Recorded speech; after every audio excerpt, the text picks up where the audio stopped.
Good thing about growing in a stackable planter, you could save space, you could save money, and you could grow so much plant in just that stackable planter. Especially if you have a front balcony, a backyard, a small little area, you could grow tons of plant for cheap. Now, the bad thing about it is that you gotta make sure you're getting full sun around to get all of your plants. Some plants will require 8 hours to 6 hours of sunlight, so you gotta make sure if they don't get good sunlight, your plant is not gonna get a good growing progress, and sometimes you could lose your plant. The other thing, the stackable planters are not big, so they do not hold a lot of soil. So what that means, as the plant grow, it will absorb a lot more water faster. So you got to make sure you either set up like a water drip system, or you got to make sure your water on point. The other downfall is that you have to harvest on time. If you don't harvest on time, it's gonna get so crowded and no kind of airflow, your production will slow down, and if any bugs goes in there, you probably can't even tell. And the other thing is that you're limited with plants. Only certain type of plants you could grow in a stackable because of the size of the root. I transplant all these seedlings in here within about 3 weeks. You can see everything is ready, but I'm gonna show you guys something real quick. Now with the pak choy, if you look, they're beautiful leaves, right? But if you look all the way in here, look at that. See that? Normally it would be like small leaves, but bolted. It's gonna be growing flowers. And once it start growing flowers, it's the end cycle. You could leave it, let it grow, and you could get seeds from it later on, but the plant is no good. So what are we gonna do? We're gonna harvest everything. The reason why this could be bold, because of the temperature. The temperature passed about 70 degrees. So pak choy, you could normally harvest between, anyway, if you want to get baby pak choy, you could do 2-inch to 3-inch, or you could even leave this about 6 inches. But as I said, the plant is bold. What are we gonna do? I'm gonna harvest everything out. So what do you do normally if your plant is good and you want it to keep growing? You harvest from the outside. Harvest the outer leaf, so the smaller leaf will continue growing right there. But unfortunately in this one, we're not gonna get anything growing beside flower. Now when it bolt, you'll lose the color, you'll lose the flavor from the plant. Is it edible? 100% you could eat pak choy. What I'm gonna do with the rest of the plant, I'm gonna feed it to my pet pig, or you guys could compost it.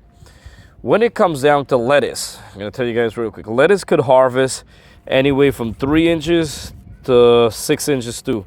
Now, same thing, harvest the outer leaves. Look at this. Harvest the outer leaves, so this way, same thing, the smaller leaves will continue growing in the middle.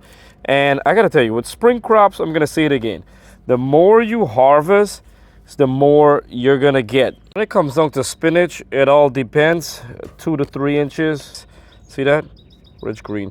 Spinach, it's a superfood, very, very healthy. Everybody knows that. You do not need to cook your spinach. Please do not cook your spinach. Eat them raw. We're coming up to really good warm spring weather finally here in Long Island, New York. We're gonna be in the high 60s. And the lows are gonna be in the 40s. And then it's gonna be in the 50s, which is really good, so we don't have to worry about, hopefully, keep our finger crossed, no more frost. Look at this beautiful rich green leaf. So without no more frost, we could take chance and plant most of our stuff outdoor, so that will be easy. Spring crops right now, you plant them outdoor, they will grow really, really fast.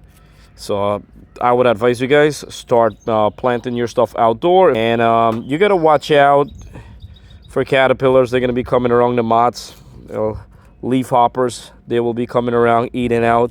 What you could do is sprinkle used coffee ground, spray, mix some neem oil spray it around. You gotta watch these guys, man. I did some cayenne pepper and stuff to get the birds away. So far it's been working. If not, they'll take over your whole garden real fast. So you can see with the lettuce, same thing I do.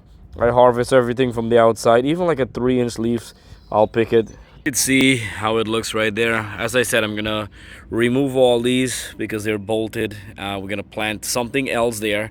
And we got a nice small harvest here in springtime. Listen, it doesn't matter how big the harvest is. We always got to be grateful and appreciate that we got something from growing from right in our home, our backyard, front yard, balcony, wherever you grow. You know, you guys got to always appreciate that, you know, you took the time, you plant, you seed, you water, you take care, you prune, you do every single thing. So I just want to say thank you so much for watching Green Tea Garden. We're getting into springtime. It's a lot of plants coming up, a lot of tips, a lot of tricks, a lot of videos. So if you're new, welcome to Green Tea Garden. I'm in Long Island, New York, and we're about to enter really nice spring weather. Don't forget to like, subscribe, click the bell icons. Every time I upload a video, you guys will get it right away. And do check out my playlist for a lot of other videos.